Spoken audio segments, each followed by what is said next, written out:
प्रिय किसान भाई नमस्कार। आयशर ट्रैक्टर लेने के लिए आपको धन्यवाद।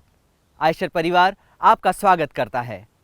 हम आपको विश्वास दिलाते हैं कि सफलता की नई ऊंचाइयों को छूने के लिए आयशर परिवार हमेशा आपका साथ देता रहेगा। आइए अब हम आपको ट्रैक्टर के विषय में कुछ विशेष जानकारियां देते हैं। हम आपसे आग्रह करते हैं कि इन जानकारियों को आप ध्यान से देखें एवं सुनें, जिससे कि आप ट्रैक्टर से लंबे समय तक काम ले सकें, जिससे आपके पैसे भी बचेंगे। आइए तो ट्रैक्टर के बारे में जानकारी को हम विस्तार से समझते हैं। तो सबसे पहले नज़र डालते हैं ट्रैक्टर आइडेंटिफिकेशन प्लेट पर।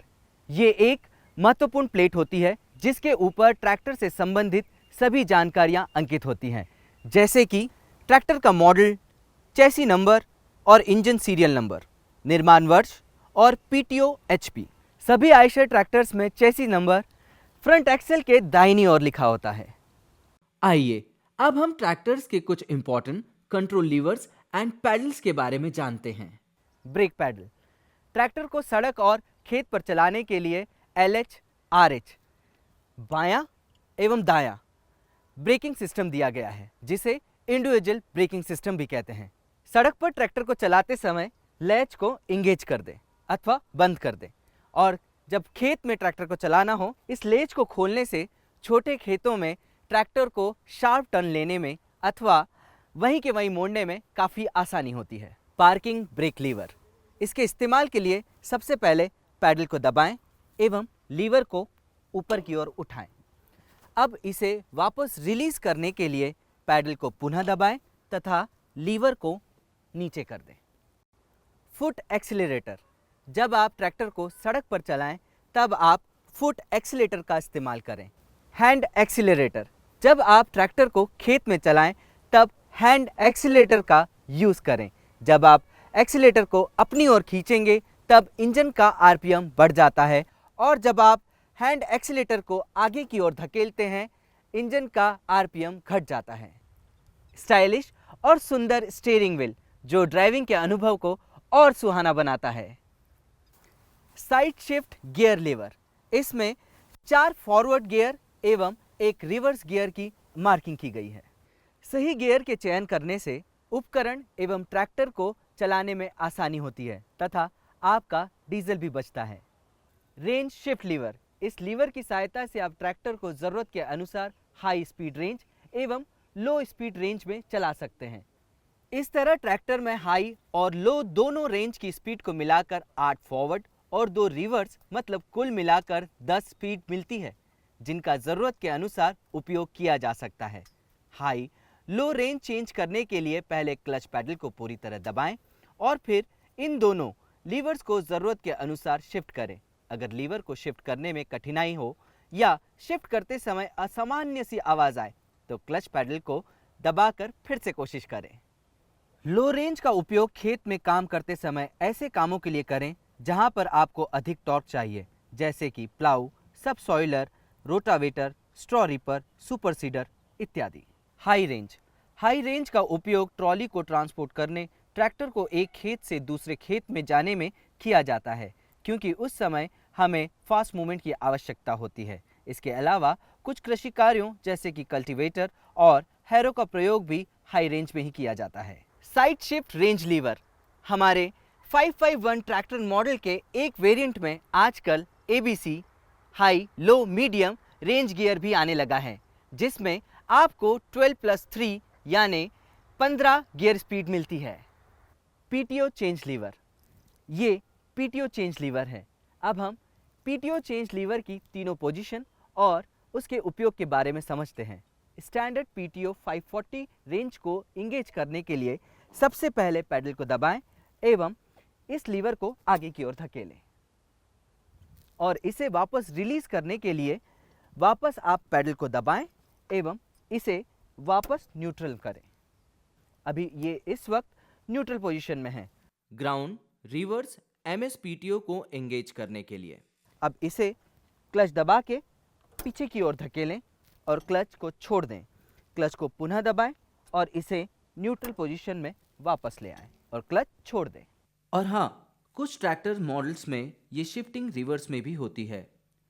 उसके लिए PTO लीवर्स पर बने नॉब को देखें। अगर नॉब में जिस तरफ दो ऑपोजिट एरो मार्किंग है, मतलब उस ओर लीवर को शिफ्ट करने पर multi speed PTO RPM speeds मिलेंगी, और जिस ओर सिंगल एरो मार्किंग है उस तरफ लीवर करने पर स्टैंडर्ड 540 पीटीओ स्पीड्स मिलेंगी।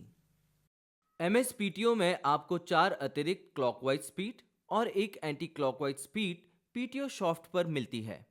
जब हमारे रोटावेटर, स्ट्रॉ रीपर या कंबाइन हार्वेस्टर में कोई कचरा या भूसा फंस जाता है तो रिवर्स डायरेक्शन में पीटीओ शाफ्ट को घुमाकर उस कचरे को निकाला जा सकता है।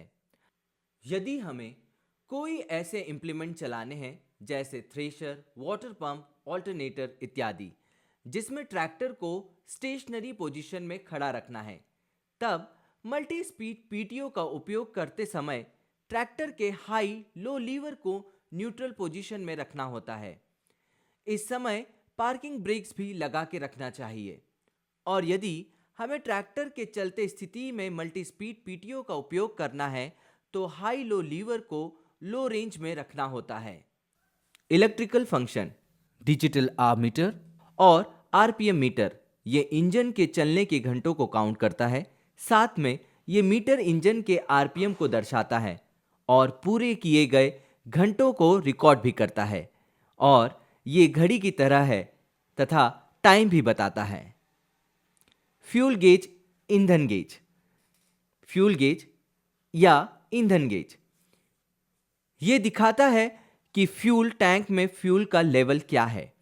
फ्यूल टैंक के अंदर जैसे जैसे डीजल की मात्रा घटती जाती है वैसे वैसे ये सुई रेड पोर्शन की तरफ आ जाती है, तो इसका मतलब है कि डीजल फ्यूल टैंक में समाप्त हो रहा है। टेम्परेचर गेज, ये गेज इंजन का तापमान दर्शाता है। इसमें 2 जोन बने हुए हैं, एक रेड जोन और एक ग्रीन जोन। अगर इसकी सुई ग्रीन जोन में है तो इसका मतलब है हमारा इंजन ठंडा है, और अगर ये सुई ट्रैक्टर चलाते समय रेड जोन की तरफ आती है मतलब हमारा इंजन गर्म हो गया है, और हमें अपने ट्रैक्टर के इंजन को 5 मिनट लो आइडल आरपीएम में छोड़कर ही बंद करना चाहिए, और फिर जरूरत के अनुसार हमारी सर्विस टीम से संपर्क करना चाहिए। ऑयल प्रेशर गेज ये इंजन में तेल के प्रेशर को दिखाता है। जब स्टार्टिंग की को क्लॉकवाइज घड़ी की दिशा में घुमाया जाता है तो ये ऑयल प्रेशर गेज की लाइट थोड़ी देर के लिए ब्लिंक करती है, और ये तुरंत इंजन स्टार्ट होने पर बंद भी हो जाती है। Battery charging indicator, volt meter, ये बैटरी चार्जिंग या डिस्चार्जिंग दिखाता है। जब इंजन स्टार्ट किया जाता है तब ये सुई हमेशा ग्रीन जोन में होनी चाहिए, जो कि बैटरी चार्जिंग का संकेत देती है। स्टार्टिंग की को घड़ी की सुई की दिशा में घुमाने पर बैटरी इंडिकेटर की लाइट जल उठेगी और इंजन स्टार्ट होते ही ये ऑफ हो जाएगी। अगर क्लस्टर पर बैटरी इंडिकेटर लगातार ब्लिंक करना शुरू करता है तो मतलब बैटरी को चार्ज करने की जरूरत है। स्टार्टिंग स्विच, ये स्टार्टिंग की के द्वारा चलता है। इसके 3 पोजीशन होती है। पहली, ऑफ। इस स्थिति में की डाली और निकाली जा सकती है लेकिन इलेक्ट्रिकल सिस्टम बंद रहेगा। दूसरी, ऑन। की डालने के बाद उसे घड़ी की दिशा में घुमाएं जो अगली स्थिति ऑन है। इस स्थिति में इलेक्ट्रिकल सिस्टम चालू हो जाएगा। तीसरी, स्टार्ट। स्टार्टिंग की को ऑन की स्थिति के थोड़ा सा और आगे क्लॉकवाइज डायरेक्शन में घुमाने पर इंजन स्टार्ट हो जाता है। इंजन स्टार्ट होते ही स्टार्टिंग की को छोड़ दें। चाबी पर हाथों का दबाव हटते ही इंजन स्टार्ट होने के बाद चाबी स्वयं वापस ऑन की स्थिति में आ जाती है। लाइटिंग स्विच, इसका उपयोग ट्रैक्टर की हेडलाइट को चालू या बंद करने के लिए किया जाता है। इस स्विच में 4 पोजीशन होती है। पहली, ऑफ पोजीशन। दिन के समय जब ट्रैक्टर चल रहा हो इस स्विच को ऑफ स्थिति में रखना चाहिए। दूसरी, पार्किंग पोजीशन। पार्किंग लाइट को चालू करने के लिए स्विच को इस स्थिति में रखें। तीसरी, हाई बीम। रात्रि के समय हाई बीम प्राप्त करने के लिए स्विच को इस स्थिति में रखें। Green light on cluster. चौथी, लो बीम। रात्रि के समय लो बीम प्राप्त करने के लिए स्विच को इस स्थिति में रखें। Blue light on cluster. Turn signal lamp switch button. इसको ऑपरेट करने से इंस्ट्रूमेंट क्लस्टर पर टर्न सिग्नल लैंप हरे रंग में जलता या ब्लिंक करता है। ये टर्निंग इंडिकेटर के लाइट का स्विच है। ट्रैक्टर को बाएं या दाएं मोड़ते समय इस स्विच का प्रयोग किया जाता है। ये आगे पीछे आ रहे दूसरे वाहनों के ड्राइवर को टर्निंग का संकेत देता है। नारंगी रंग की टर्निंग लाइट दोनों मडगार्ड पर आगे और पीछे की तरफ लगी होती है। यदि टर्निंग स्विच को ट्रैक्टर मोड़ने की तरफ दाएं या बाएं कर दें तो उस साइड के मडगार्ड पर आगे और पीछे की लाइट जलने या ब्लिंक करने लगती है। इमरजेंसी या आपात स्थिति में जब ट्रैक्टर रास्ते के बीच में कहीं रुक जाता है, उस समय फ्रंट और रियर इंडिकेटर लैंप को ऑपरेट करने के लिए इस हजार्ड बटन का उपयोग किया जाता है। ये आने जाने वाले दूसरे वाहनों के लिए संकेत देता है। 557 551 सुपर प्लस इंस्ट्रूमेंट क्लस्टर। अब हम अपने 557 के इंस्ट्रूमेंट क्लस्टर के बारे में समझते हैं। इसमें फ्यूल गेज और टेम्परेचर गेज को बार के रूप में दर्शाया गया है। ये बार्स फ्यूल टैंक में डीजल की क्वांटिटी एंड से फुल की ओर दर्शाते हैं। जब फ्यूल गेज में बार की संख्या कम हो जाती है तो ये बार ब्लिंक करना स्टार्ट हो जाता है, मतलब टैंक में डीजल खत्म होने वाला है या हो रहा है। इसी तरह टेम्परेचर गेज में भी बार वाले इंडिकेटर इंजन के टेम्परेचर को लो सी कूल से हाई एच तक दर्शाते हैं। जब ट्रैक्टर स्टार्ट हो जाता है तो ये बार्स इंजन का टेम्परेचर बताने लगता है। अगर ये टेम्परेचर बार सबसे लास्ट में सीधे हाथ की ओर हाई की तरफ चला जाता है, मतलब इंजन का टेम्परेचर ज़्यादा हो गया है। उस टाइम ये बार ब्लिंक करने लगता है और अब हमें इंजन को लो आइडल आरपीएम पर लाकर 5 मिनट बाद बंद करना चाहिए। और अगर ये हाई टेम्परेचर लगातार बनी रहती है तो तुरंत अपने नज़दीकी आयशर सर्विस पर जाकर संपर्क करें। Trip meter. ट्रिप मीटर का उपयोग ट्रैक्टर द्वारा किए गए किसी विशिष्ट कार्य के दौरान लगने वाले समय को घंटे में रिकॉर्ड करने के लिए किया जाता है। ड्राइवर ने ट्रैक्टर कितने घंटे चलाया है और इसके अनुसार वो अपनी अगली योजना बनाने में भी इस ट्रिप मीटर का उपयोग कर सकता है। इसका इस्तेमाल करने के लिए हम पहले इसके ट्रिप स्विच को 5 सेकंड के लिए दबाकर 0 कर देते हैं। उसके बाद हम इसको छोड़ देते हैं। ट्रिप मीटर का उपयोग घंटे के रिकॉर्ड, मतलब कितने घंटे ट्रैक्टर चला है या छोटी दूरी के लिए ये कितनी दूरी के लिए चला है, इसका रिकॉर्ड करने के लिए किया जा सकता है। DU service reminder indicator. जब ये इंडिकेटर लगातार ऑन ब्लिंक करना स्टार्ट हो जाए तो इसका मतलब है कि ट्रैक्टर की सर्विस का समय आ गया है और आपको शीघ्र सर्विस करवानी है। ये हर रिकमेंडेड सर्विस के 10 घंटे पहले से ऑटोमेटिक ऑन हो जाता है और सर्विस के 10 घंटे बाद तक ऑन रहता है। मतलब अगर आपकी सर्विस 50 घंटे पर होनी है तो ये इंडिकेटर कुल 40 घंटे चलने के बाद से ऑन हो जाएगा और जब कुल 60 घंटे चल जाएगा तो ऑटोमेटिक बंद या ऑफ हो जाएगा। ये कॉम्बिनेशन स्विच है। जैसा कि नाम से ही स्पष्ट हो रहा है, कॉम्बिनेशन स्विच में हेडलाइट, टर्न सिग्नल लाइट्स और हॉर्न स्विच शामिल है। इसकी नॉब स्थिति के अनुसार ये काम करता है। हेडलाइट स्विच, इस स्विच का इस्तेमाल तभी किया जा सकता है जब चाबी स्टार्टिंग की ऑन की स्थिति में हो। स्टार्टिंग की ऑन की स्थिति में आने पर इंस्ट्रूमेंट पैनल की सारी बत्तियां और हेडलाइट्स ऑन हो जाती हैं। फिर हम इस कॉम्बिनेशन स्विच पर लगे नॉब के द्वारा पोजीशन सिलेक्ट करके हेडलाइट्स की हाई या लो बीम का चुनाव कर सकते हैं। साथ ही साथ इसी कॉम्बिनेशन स्विच पर टर्निंग इंडिकेटर का भी नॉब दिया हुआ है। जब हमें ट्रैक्टर को कहीं मोड़ना हो तो इस टर्निंग इंडिकेटर का उपयोग किया जाता है। जब टर्निंग इंडिकेटर का उपयोग करते हैं तो इंस्ट्रूमेंट क्लस्टर पर भी लेफ्ट या राइट का इंडिकेटर ब्लिंक करने लगता है। इस कॉम्बिनेशन स्विच में ही हॉर्न भी दिया हुआ है। पुल टू स्टॉप लीवर, ये ट्रैक्टर का पुल टू स्टॉप लीवर है। इसे बाहर खींचने पर इंजन बंद हो जाता है तथा इंजन के बंद हो जाने पर इसे पुनः पुरानी स्थिति में धकेल दें।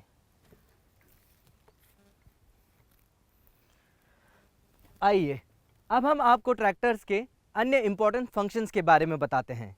वाटर सेपरेटर, जो फ्यूल टैंक और फ्यूल फिल्टर के बीच में लगा होता है। इसमें एक लाल कलर की रिंग होती है। जब ये रिंग इस लाल निशान तक आ जाए तब इसके अंदर का पानी इस नॉब की सहायता से निकाल देना चाहिए। आइए अब हम अपने ट्रैक्टर के कूलिंग सिस्टम के बारे में समझते हैं। ये ट्रैक्टर का रेडिएटर है। इसके आगे ट्रैश गार्ड लगा हुआ है और ये ट्रैक्टर का कूलेंट रिकवरी टैंक है। इसके अंदर कूलेंट की मात्रा को मिनिमम और मैक्सिमम के बीच में ही रखना चाहिए।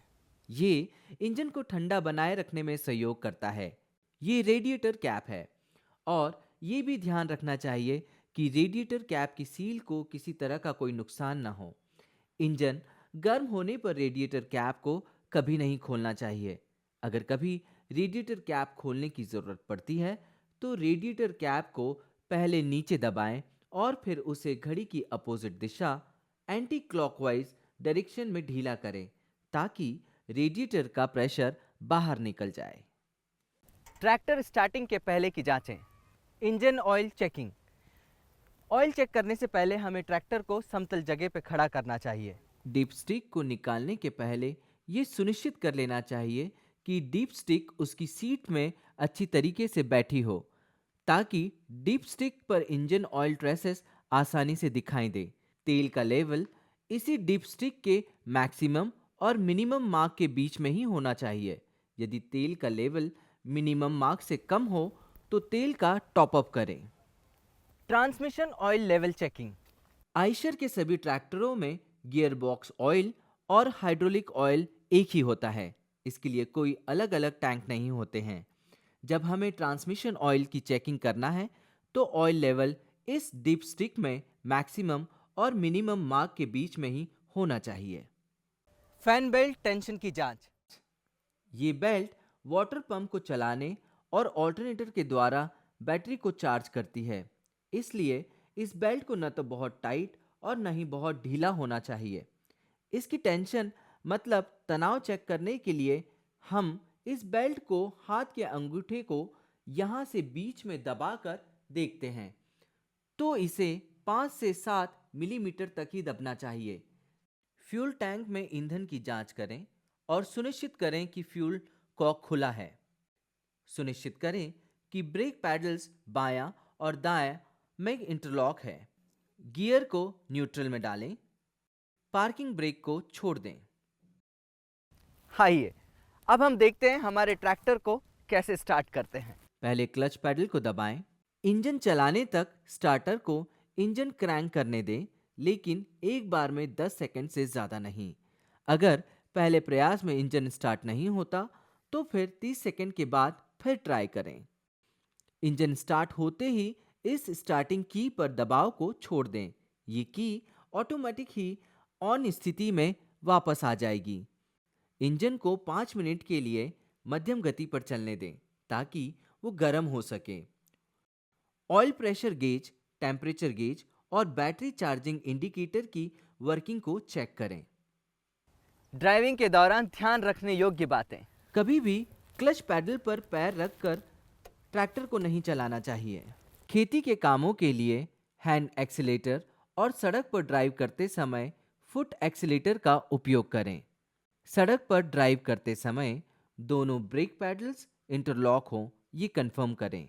पहाड़ी या ढलान क्षेत्र में ऑपरेशन के दौरान गियर बॉक्स में सही ऑयल लेवल को सुनिश्चित करें। पहाड़ी ढलानी क्षेत्र में ऑपरेशन के दौरान गियर बॉक्स में सही तेल स्तर सुनिश्चित करें। विशेष रूप से ध्यान रखें कि बहुत ज़्यादा ढलानों में पावर स्टीयरिंग मॉडल्स में गियर बॉक्स में अतिरिक्त तेल टॉप अप करना चाहिए और अतिरिक्त सहायता की आवश्यकता होने पर डीलर सर्विस टीम से संपर्क करें। कभी भी ट्रैक्टर को न्यूट्रल गियर में नहीं चलने दें। विशेष रूप से ध्यान रखें कि ढलान पर जाते समय जब एक भारी ट्रेलर को जोड़ा हो तो ब्रेक को अचानक न लगाएं। कभी भी किसी ढलान से नीचे उतरते समय गियर लीवर को न्यूट्रल करके न चलाएं। पडलिंग के दौरान ध्यान रखने योग्य बातें। पडलिंग के लिए ट्रैक्टर को तैयार करने से पहले क्लच हाउसिंग के नीचे दिए गए इस होल में ट्रेपर प्लग को लगाना सुनिश्चित कर लें और पडलिंग सीजन पूरा होने के बाद इस ट्रेपर प्लग को निकालना भी न भूलें। सुनिश्चित करें कि इंजन डीप स्टिक पूरी तरह से टाइट और बंद है और सारे ग्रीसिंग निप्पल्स को ग्रीस कर दिया गया है। आइए अब हम आपको हाइड्रोलिक टॉपलिंग सेंसिंग ब्रैकेट के उपयोग और उसके होल सिलेक्शन के बारे में बताते हैं। ट्रैक्टर में इंप्लीमेंट और एप्लीकेशन के आधार पर ड्राफ्ट सेटिंग के लिए 3 माउंटिंग होल दिए गए हैं। मिट्टी की स्थिति के अनुसार खेती या डिफरेंट इम्प्लीमेंट्स के लिए सही होल का सिलेक्शन बहुत आवश्यक है। Top hole, top link bracket के सबसे ऊपर वाले होल का प्रयोग तब करना चाहिए जब ड्राफ्ट की आवश्यकता न हो, जैसे ट्रांसपोर्ट करते समय या रोटावेटर और सीड ड्रिल चलाते समय। मिडिल होल, बीच वाले होल को हेवी ड्राफ्ट एप्लीकेशन जैसे MB plough, disc plough, cultivator द्वारा गहरी जुताई करते समय प्रयोग किया जाना चाहिए। बॉटम होल, सबसे नीचे वाले होल को कम ड्राफ्ट वाले इंप्लीमेंट्स के लिए जैसे कल्टीवेटर और माउंटेड हैरो को चलाने में करना चाहिए। वाटर बेलास्टिंग। वाटर बेलास्ट का उपयोग पीछे के पहियों की ट्रैक्शन बढ़ाने और स्लिपेज को रोकने के लिए किया जाता है, जिससे ट्रैक्टर की खिंचाव शक्ति बढ़ जाती है। वाटर बेलास्टिंग के लिए नजदीकी सर्विस सेंटर से संपर्क करें। Trailer attachment. आइए अब हम ट्रैक्टर के ट्रेलर अटैचमेंट के बारे में बात करते हैं। जब भी हमें ट्रैक्टर को ट्रेलर से अटैच करना है तो ट्रेलर हिच की ऊंचाई ट्रैक्टर के पिछले एक्सल की ऊंचाई से हमेशा नीचे होना चाहिए। ट्रेलर हिच को जमीन के समतल या समांतर पोजीशन में होना चाहिए। ट्रॉली अटैचमेंट करते समय ध्यान रखना चाहिए कि ट्रेलर हुक ट्रैक्टर के एक्सल के पास में हो और जमीन के करीब भी हो। टिपिंग ट्रेलर ऑपरेशन के दौरान सावधानियां।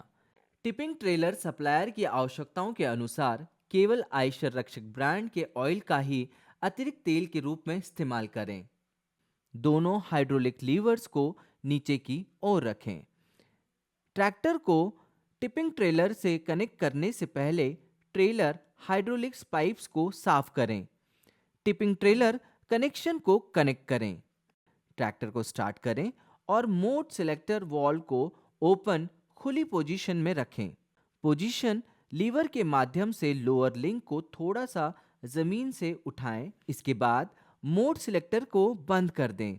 फिर पोजीशन कंट्रोल लीवर द्वारा ट्रॉली को ऊपर उठाएं।